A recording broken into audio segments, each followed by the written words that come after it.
पान ते ही भावे है, नहीं कोमल वसन सुहावे है, सब विषय लगे ते ही खारा है, हरि आशिक का मग न्यारा है। नारायण हरि भजन में ये पांचों न सुहात, विषय भोग, निद्रा, हंसी, जगत प्रीति, बहुबात। जब तक हमें ये व्यवहार प्रपंच सुखद भासता है, तब तक परमार्थ की जो सूक्ष्म वृत्ति है वो उदय ही नहीं होती है। वो जान ही नहीं पाता परमार्थ किसे कहते हैं। थोड़ा दान पुण्य, ये इधर उधर तीर्थयाटन, थोड़ा स्वाध्याय, यही परमार्थ समझता है।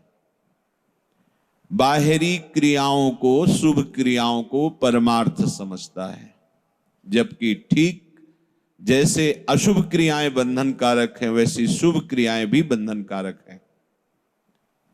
ये जो जीवन मुक्त पुरुष होता है, ये शुभ अशुभ दोनों से परे होता है। अच्छा बुरा, अनुकूल प्रतिकूल, लाभ हानि, सुख दुख, ये द्वंद्व उसे स्पर्श भी नहीं कर सकते। अभी अगर आकर्षण है और हम प्रभु के मार्ग में चल रहे हैं तो साधक हैं।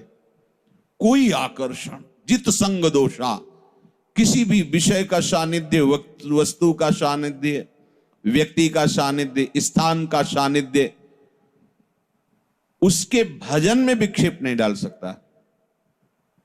कहीं भी कैसी भी परिस्थिति, स्थान, व्यक्ति, वस्तु का संयोग है, पर वो अंतर से अपने प्रभु में डूबा हुआ है। इसलिए बाहरी इनका कोई भी प्रभाव उसके हृदय में नहीं पड़ता। जब किसी भी प्रपंच वृत्ति का प्रभाव हृदय में ना पड़े तो वो अध्यात्म नित्या होता है, वो अपने स्वरूप में स्थित होता है, उसकी बुद्धि निश्चल मानी जाती है। साधक ऐसा करे, पर वो पूर्णता नहीं है। क्या? जितने भी विषय निषेध किए गए हैं उनको रूप से त्याग दे, उनका सानिध्य स्वीकार न करे, पर अपने को इतने से त्यागी न मान ले, क्योंकि ये त्याग अभी किसी काम का नहीं है। हमारा मार्ग पुष्ट हो इसलिए हमने बाहरी विषयों का त्याग किया, पर उन विषयों में सुख बुद्धि है। जब तक सुख बुद्धि है तो समय भले व्यतीत कर लीजिए, यदि सुख बुद्धि नष्ट नहीं हुई तो भ्रष्ट होना पड़ेगा। बहुत ये सूक्ष्म बात है। हम भोग नहीं भोग रहे, हम दूरी बना के रख रहे हैं हर विषय से जो भगवत विरोधी है, पर उसमें हमें सुख बुद्धि है कि है तो इसमें सुख। जब तक ये नष्ट नहीं होगी तब तक हम त्याग वैराग्य के मार्ग में चल रहे हैं, पर हम वैरागी हैं नहीं। भोगों में सुख बुद्धि, और भले हम भोग नहीं रहे तो वो अभी त्याग नहीं हुआ है। जो सुख बुद्धि है उसका त्याग हो जाए तो साधक सिद्धावस्था में बदल जाता है। प्रभु कह रहे हैं, विषया विनिवर्तन्ते निराहारस्य देहिनः रसवर्जम रसोप्यस्य परम दृष्ट्वा निवर्तते। कोई निराहार रहकर इंद्रियों को विषयों से हटा करके बाहर से तो निवृत्त हो गया, पर उसमें जो सुख बुद्धि है, रस वृत्ति है, वो निवृत्त नहीं हुई। ये साधक में होती है। पर जो स्थित प्रज्ञ पुरुष होता है, जिसकी बुद्धि प्रभु में लग गई है, बोले उसका जो रस भाव संसार के प्रति था, सुख बुद्धि थी, वो ही खत्म हो गई। अब उसकी स्थिति ऐसे है जैसे भुना हुआ अन्न गेहूं, चना, भुना हुआ, कितने भी सुंदर खेती उपजाऊ हो वहां उसे डाल दो, खूब खाद पानी दो, पर उसमें अंकुरण नहीं होगा। ऐसे कितना विषय का सानिध्य उपस्थित हो, परिस्थित प्रज्ञ के हृदय में कोई भी हलचल सुखद या दुखद नहीं होगी, क्योंकि वैसे जगह स्थित कर दिया है अपनी बुद्धि जहां परमानंद है, सुख दुख की पहुंच ही नहीं है। जब हमारी बुद्धि देह में स्थित होती है तब भोगों के प्रति आकर्षण, सुख दुख, लाभ हानि, मान अपमान, निंदा स्तुति आदि ये द्वंद्व हमें क्लेश देते हैं। पर वो स्थित प्रज्ञ जिसकी बुद्धि प्रभु में स्थित है, उसकी संसार के प्रति, भोगों के प्रति सुख बुद्धि ही खत्म हो जाती है।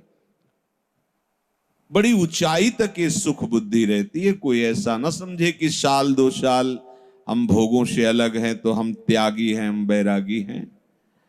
जब तक शरीर में प्राण हैं तब तक सिद्ध पुरुष भी शास्त्र मर्यादा की रक्षा करता रहता है,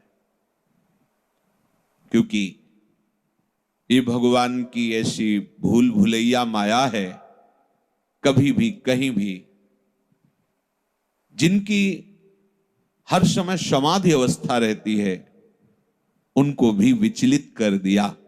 ना जानो छिनांत कवन बुद्धि घटे प्रकाशित, छुट चेतन जो अचेत तेऊ मुनि भय विश्वासित।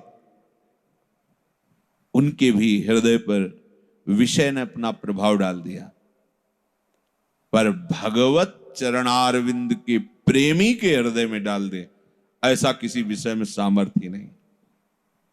श्रीपाद प्रबोधानंद जी महाराज वृंदावन रस महिमा में कहते हैं, भगवान की मोहिनी अवतार में भी सामर्थ्य नहीं है कि राधा चरणारविंद की आसक्ति वाले चित्त में अपना प्रभाव डाल दे।